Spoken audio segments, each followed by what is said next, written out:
Om Swastiastu.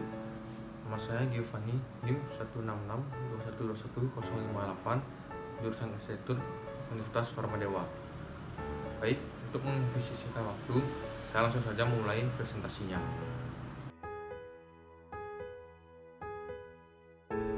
Pada revitalisasi Museum Lemayur Sanur ini, diharapkan dapat menjadi sarana edukasi dan fasilitas penunjang lainnya, seperti pelatihan dan pengkajian seni saat ini. Karena Museum Lemayur hanya memfasilitasi ruang pameran lukisan saja, revitalisasi perlu dilakukan guna menghidupkan kembali suatu fungsi museum yang tidak hanya sebagai pameran lukisan. Adanya beberapa permasalahan pada fasilitas ini, antara lain, ruangan pada museum terasa lembab, kurangnya fasilitas ruang yang guna menghidupkan kembali fungsi museum yang tidak hanya sebagai tempat pameran, kondisi fisik bangunan yang sudah cukup tua sehingga banyak kerusakan pada bangunan dan usang, dimensi ruang yang kurang mendukung sehingga menyebabkan lukisan dan barang peninggalan masih ada yang berserakan. Tujuan yang hendak dicapai dari revitalisasi Museum Lemayur di Kota Denpasar ini adalah menjadikan museum ini menjadi wadah edukasi dan fasilitas penunjang lainnya, seperti pelatihan dan pengkajian seni.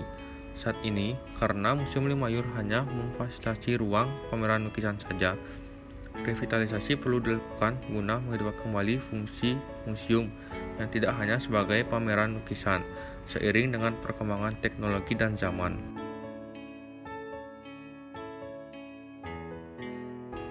Dimulai dari fungsi bangunan yang akan dirancang, merupakan suatu pertimbangan yang mendasar untuk mengembangkan konsep zoning makro.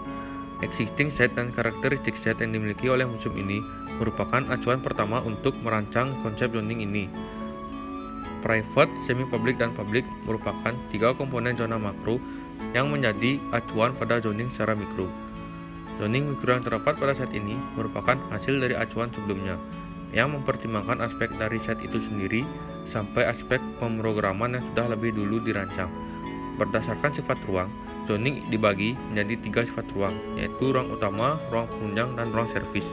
Internet yang terdapat di museum ini dirancang hanya untuk pejalan kaki saja, yang dimana diketahui jalur pencapaian menuju set ini hanya terdapat dalam setapak yang terdapat di pesisir pantai Sindu. Desain sesuai tema akan menjadikannya sebagai first impression pada museum ini. Pertimbangan awal terhadap pengembangan pola masa ialah existing bangunan yang terdapat pada site. Selain itu juga, pertimbangan-pertimbangan seperti sumber daya yang bisa menunjang aktivitas di museum secara alami seperti angin dan matahari, maupun yang lainnya. Hubungan antar ruang yang efektif juga merupakan dasar pertimbangan pada konsep ini. Tema dan konsep merupakan acuan pertama untuk merancang konsep fasad ini, yang dimana tema yang sudah dirancang sangat diperlihatkan pada fasad ini. Konsep fasad dirancang untuk menginterpretasikan tema dan konsep pada museum ini serta menyesuaikannya dengan karakteristik dan existing site agar lebih mudah untuk memanfaatkan energi alami yang ada. Pola massa memiliki peran yang penting terhadap pola alur sirkulasi, di mana pola sirkulasi terbentuk sesuai dengan pola massa yang sudah terbentuk pada konsep massa sebelumnya, yang dimana nantinya pola sirkulasi pada museum ini berpusat kepada satu bangunan yang terdapat di ruang pameran temporer. Kenyamanan untuk beraktivitas di luar ruangan juga perlu dirancang. Yang diketahui pola massa pada museum ini juga merupakan pola massa majemuk. Oleh karena itu, sebagian besar juga terdapat aktivitas di luar ruangan bagi pengunjung. Terdapat elemen soundscape yang terdiri dari vegetasi dan kolam yang terdapat pada site, sedangkan pada hardscape terdapat perkerasan yang akan menjadi material utama pada sirkulasi di luar ruangan. Ruang dalam dirancang sesuai dengan perancangan pola massa, yang dimana tujuannya merupakan penghematan daya buatan dan mengoptimalkan daya alami seperti yang sudah dirancang sebelumnya. Dengan demikian, konsep ruang dalam lebih menambahkan potensi pada set museum ini. Pencahayaan dan pengawan alami pada set ini sangat dioptimalkan, di mana diketahui set ini merupakan daerah bibir pantai yang memiliki angin yang memberikan udara secukupnya pada masing-masing ruangan. Sinar matahari memberikan cahaya yang optimal pada masing-masing ruangan, khususnya saat jam terbitnya. Sedangkan pada malam hari menggunakan lampu yang terdapat di dalam maupun luar ruangan. Pada tiap ruangan diberikan sistem pengaman yang cukup sehingga lebih efisien dan tidak berlebihan. Hal ini juga tentunya diterapkan di komponen lainnya. Bangunan yang diberikan tanda merah tersebut merupakan anotasi dari pembagian struktur per subnya, yang dimana dari bawah yang diawali dengan substruktur, lalu ada superstruktur dan upper struktur, dan terdapat juga di tiap bangunan-bangunan yang terletak pada di seluruh set ini. Pada layout, terdapat bangunan-bangunan yang menjadi fungsi museum yang seutuhnya, yaitu terdapat pos satpam, kios pedagang cenderamata, ruang transit koleksi, ruang MEP, Padmasana, ruang pameran utama, lobi, kafetaria, bengkel reparasi, ruang staf, ruang penyimpanan koleksi, ruang pameran temporer, perpustakaan, ruang edukasi, dan ruang amfiteater.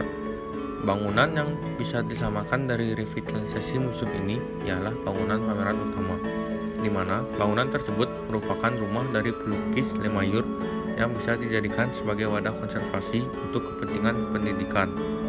Tampak pada bangunan menggunakan material-material berbahan lokal seperti penggunaan batu paras Bali, batu candi, penutup atap sirap, dan ukiran-ukiran tradisional Bali yang sebagai elemen estetika pada bangunan museum yang diambil dari arsitektur setempat yang sesuai dengan tema. Kolam pada museum saya ambil sebagai contoh detail arsitektural yang dimana terdapat elemen-elemen material arsitekturalnya, yaitu penggunaan batu paras Bali, ukiran paras Bali, penggunaan atap sirap, dan patung yang terdapat pada pinggiran kolam sebagai karakter dari detail arsitektur Lemayur. Bangunan pameran temporer saya ambil sebagai contoh detail struktural, yaitu penggunaan struktur kuda-kuda kayu ekspos. Untuk plat menggunakan plat beton tebal 15 cm, kolom struktur 1 meter x 1 meter, dan penggunaan pondasi telapak. Untuk utilitas, saya mengambil beberapa contoh, yaitu utilitas keamanan yang terdapat CCTV, lalu utilitas komunikasi yang terdapat alarm kebakaran dan wireless telepon, dan utilitas pencahayaan yang terdapat penempatan titik lampu. Berikut adalah hasil dari 3D rendering saya.